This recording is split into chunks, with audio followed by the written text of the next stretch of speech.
Hello everyone, I'm Zahid from Talks at Innovation Valley, and today we have very amazing guest Haisam Fahmi, who is Vice President, Head of Marketing Services, Africa, Middle East, and East European region at Mastercard.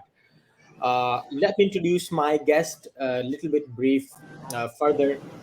Uh, Haisam is a seasoned marketing executive with 42 years plus years of leading acquisition marketing experience, consumer engagement, and loyalty strategies in the US, Europe, Asia Pacific, Middle East, and Africa.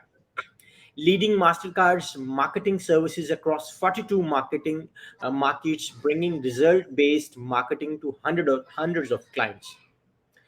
Launched the first digital bank in the Middle East, set up digital from scratch for three banks, and guided multiple usage, online reach, digital adoption, and mobile money. He also developed and executed multinational marketing strategies for Fortune 500 brands, including but not limited to IBM, Disney, Coca Cola, American Express, Vodafone,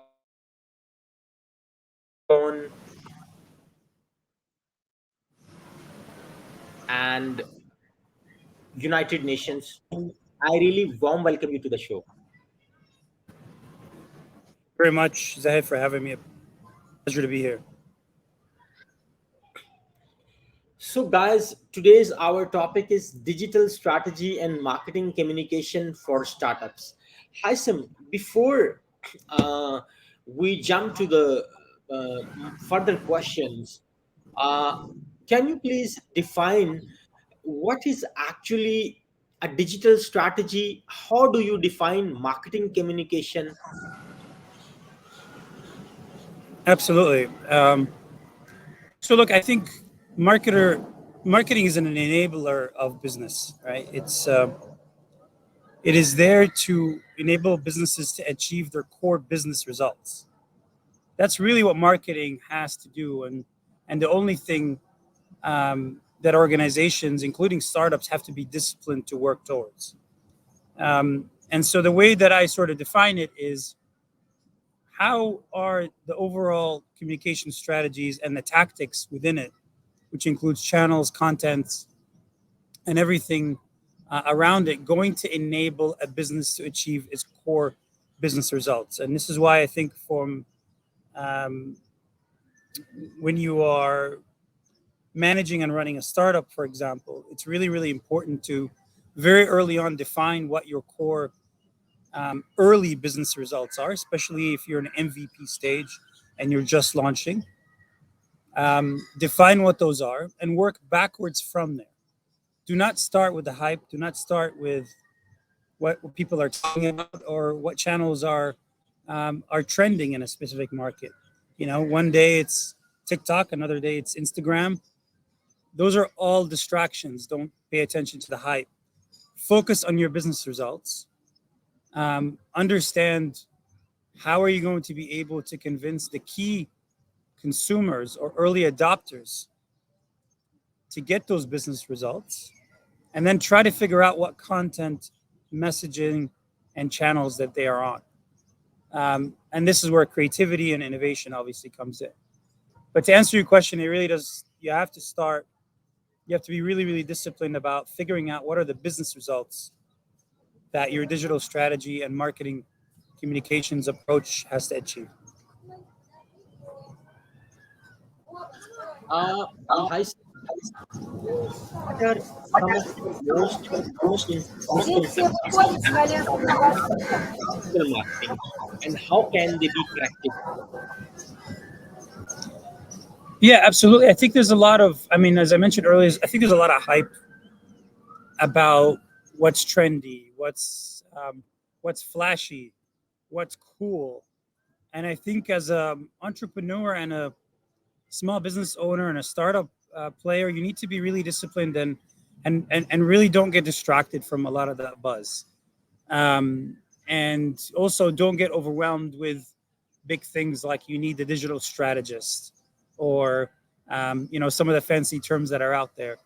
I think, again, just try to figure out what does success look like for the first month or two of your MVP, of your first prototype. And that KPI can be very, very small. And you may not need big budgets or big strategies to be able to achieve that. So conception, there's a lot of misconceptions around the type of people you need, the channels you need to use, the budgets you need to spend. None of that matters.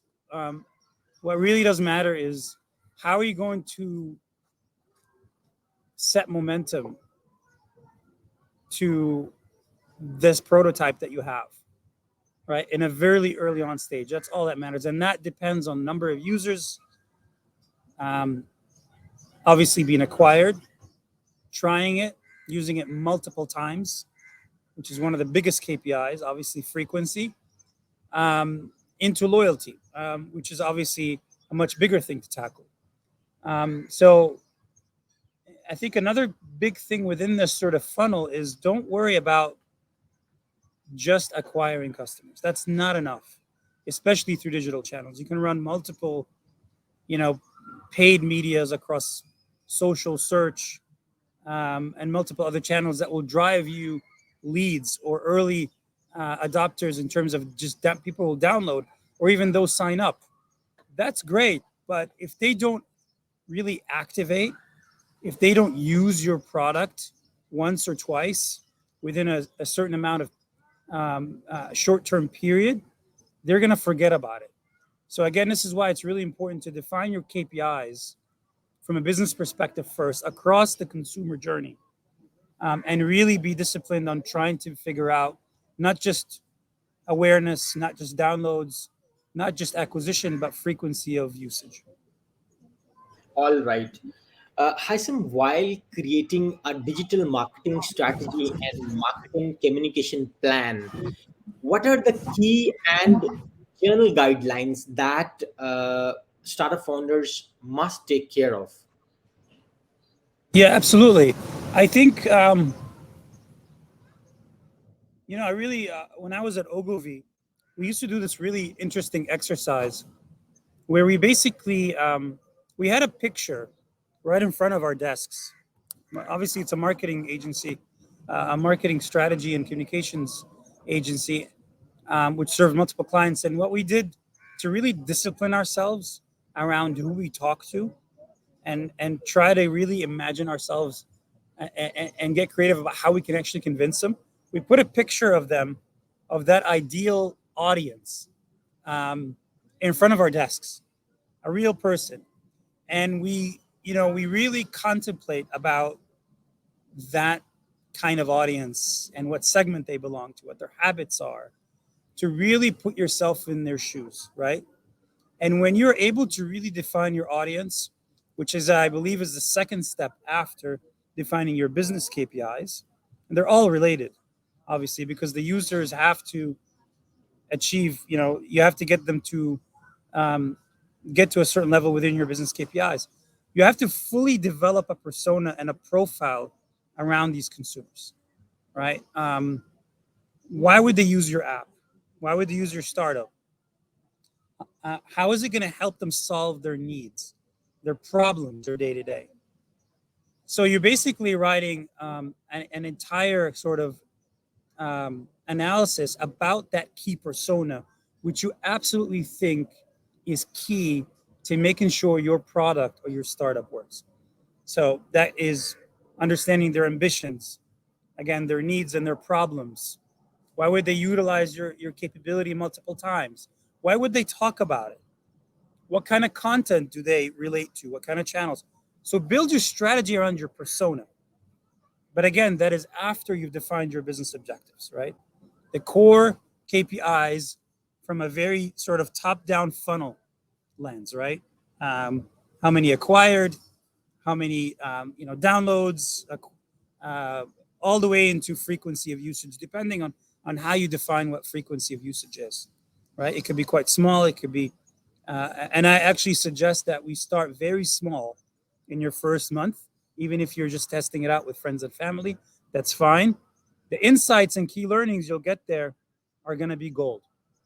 Um, so yeah, so think about the business objectives. Number one, think about the consumer. Try to visualize and put yourself in their shoes.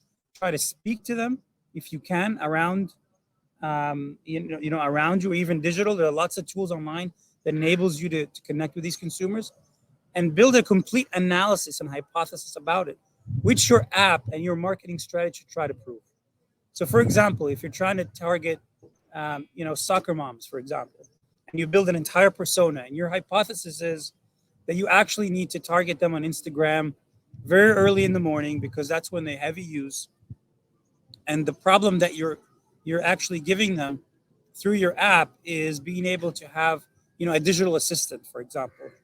Um, if you're able to actually get them through the app, through Instagram, and acquire them to solve that problem that your app is able to actually solve, and they use it not once but multiple times, then you've achieved your perspective. So that's an example of how you could do that.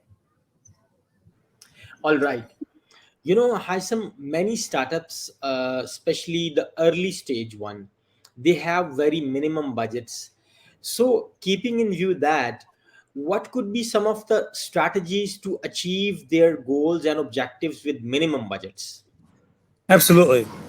So I go back and I sound like a broken record, but look, I mean, again, start from a business KPI, but start very small, which means you don't need to spend much. So, your first month, for example, or first 2 weeks after you have your initial prototype is maybe something around the line of, I need to get, 50 frequent users. And you can define what frequency is, right? Is it 2 transactions or 2 usage? Usage that using the application or the prototype, maybe 3 times a week. You can define what that is. Start very, very small. Um, and then based on the hypothesis which you've built around your audience, start developing tests, right? Again, they're all based on the hypothesis. The test could be, again, that Instagram ad that I talked about, again, assuming that makes sense for that particular audience. But you can also do things with friends and family, right? Where you can do prototypes. Again, there are a lot of tools online that can help you test with anonymous users or those who fit the profile. You don't need to spend too much. What you need to do is figure out how you can achieve those 50, elements of KPI, and then build momentum around that, so you can have a case for yourself to actually say, when you go to an investor, say, look, we were able to test it around this many people. It wasn't too many, but we learned these things and we were able to actually optimize, which is another key point, right? You're going to be constantly testing, learning, optimizing. That's going to be your life. You're going to have to get used to that. And that's very, very much true with both the prototype itself, how it works, how people use it, but more importantly, or as importantly, the marketing activities that you do. And again, they can be done at a very, very small scale, right? So a very small controlled test with those soccer moms that I talked about. There could be a subset of a segment within those, for example, who could be, a part-time working moms, for example, who you want to test, and maybe they are accessing a specific channel at a different time, and maybe it could be, those could be part of your network. So test small, but learn big. That's the key insight, and do it consistently and on an always-on basis. And you don't have to spend too much. All right. Haisam, as you guided that startup founders must be focused and they should not be distracted with the flashy things. But the question is, that technology is emerging and tools are emerging every day. For example, I give example of Chat GPT. When you write content before Chat GPT, you are not using any tool directly to create the content, but Chat GPT helps to create the content. So do you think they will not use the Chat GPT, or how they can create a balance that they use the tools but still they are focused, and how they will decide that what tools to choose and what not. Yeah, it's a really good point. I think again, everything is going to be centered around the business KPI in the very early stages. Again, they're small KPIs. You have to set them because ultimately your startup is not going to work if you don't achieve them. Now, there's so many tools out there that will enable you to do so. I think one thing to keep in mind when working with AI and players like ChatGPT is, as I mentioned earlier, it's so important to learn from this process, right? Learning is everything. Those key learnings enable you to scale. Be careful when determining around what tools are going to help me, for example, automate and test and learn faster, and which tools are going to bypass the learning process for myself and my team. You absolutely have to learn. So don't go for ChatGPT in a way to go around the learning process, right? The learning process is super, super key. You could identify, for example, there could be an AI, powered A/B testing capability that does the A/B testing for you at multiple stages, and you can use it and it can do the work for you. But maybe you and your team don't even know what works because it just does it for you. Now that's great from an efficiency perspective, but you need to understand why things don't work, why things did work, and be able to quantify those. So be careful there. I can't get into the world of AI and tools because there's countless, but I think from a sort of a principle perspective, just be disciplined around this area of learning because that's going to help you, especially when you go to investors and you're trying to scale your business and ask for more money. They're going to want to know that you've actually gone through it. The other thing also is, you know, going through the development of content and all the things that some of the AI capabilities are doing for you today. Um, they're providing something which, again, it's not something that you should forego as an owner, and it's something obviously as a startup leader who is working with multiple teams. So you don't want to set that culture of let's just go around the problem. Let's face the problem. Let's understand where users are stuck.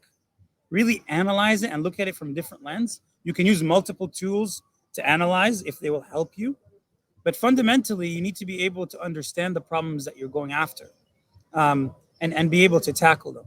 Test different tools, absolutely. Try different ones. Again, you're constantly testing and learning in order to achieve your early business KPIs. Once you achieve those KPIs, you then add bigger and greater ones. We got 100 users using it, twice a week. Now we need to get to 500 users. How do we do that on an ongoing basis? So so again, be disciplined about learning, test, learn, and see if those tools help you. But don't bypass the creative process because it does help you in the long term. Being creative sometimes sometimes and innovative sometimes get hijacked by some of these AI tools who do the work for you, which means they do the creativity for you, which means you don't learn. All right. Haisam, My battery might be going now. Let me just move inside and mhm, plug in and we can continue. no problem.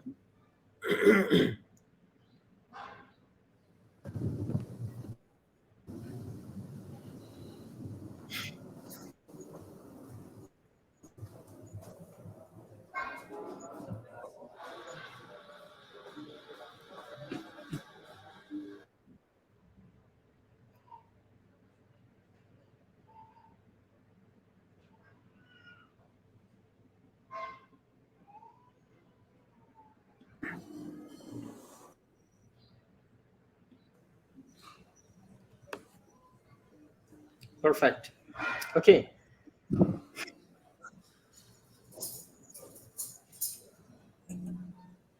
Yeah. Okay. So, Haisam, you know that many times these terminologies that I'm going to mention in front of you are very, very famous. I mean, brand identity, brand positioning. So, what is actually a brand identity? What is brand positioning? Why it is important, and how to create a strong brand and identity and brand positioning? Yeah, absolutely. Great question and very important one, actually. The way I would define it is a simple idea in the ideal user's mind.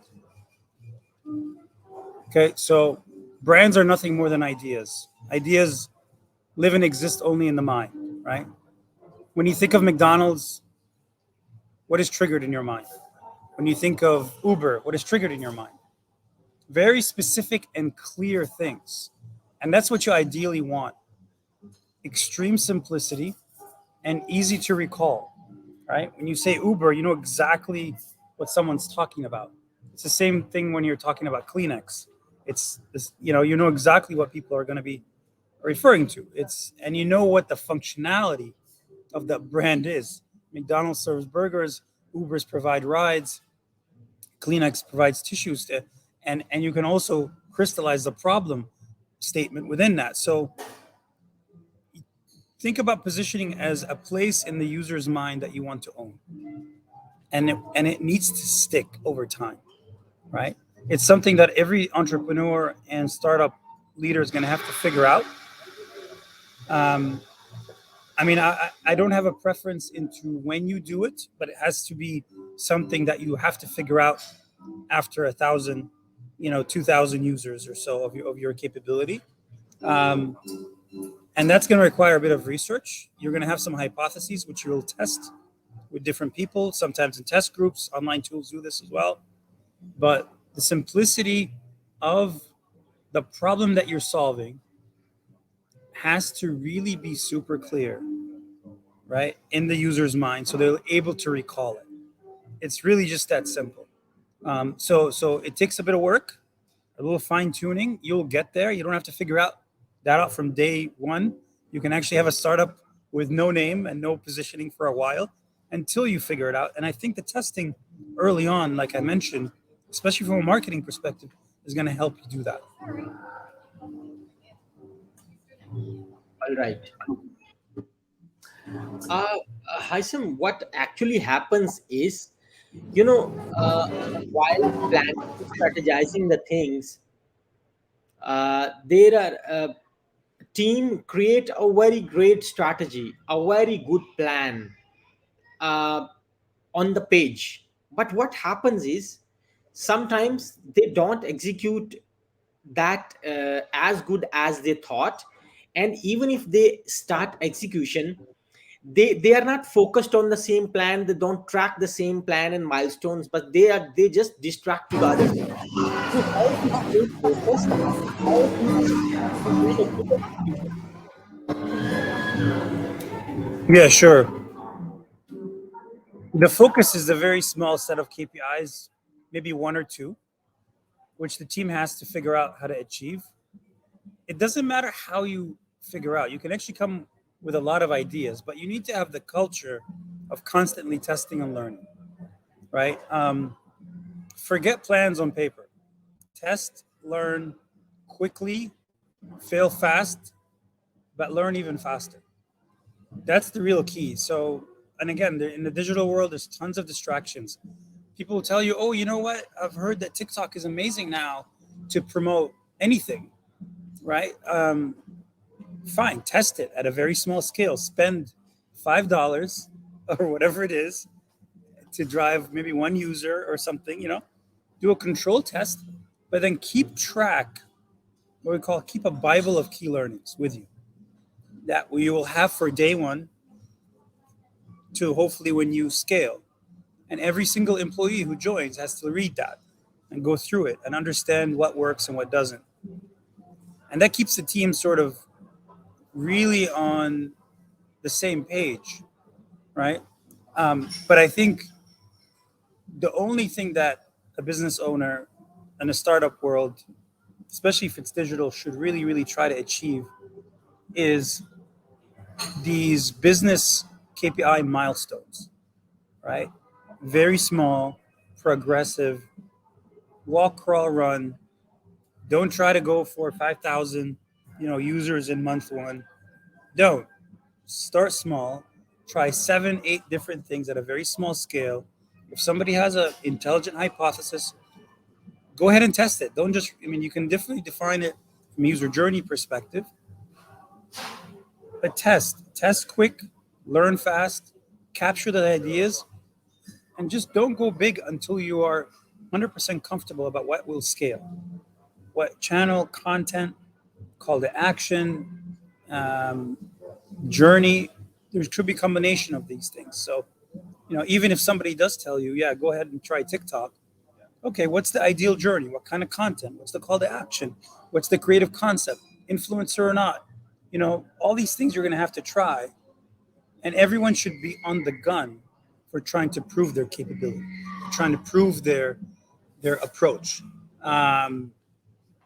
That's why you have to really, really be focused on no other KPI except the first milestone about how you actually prove that the product works.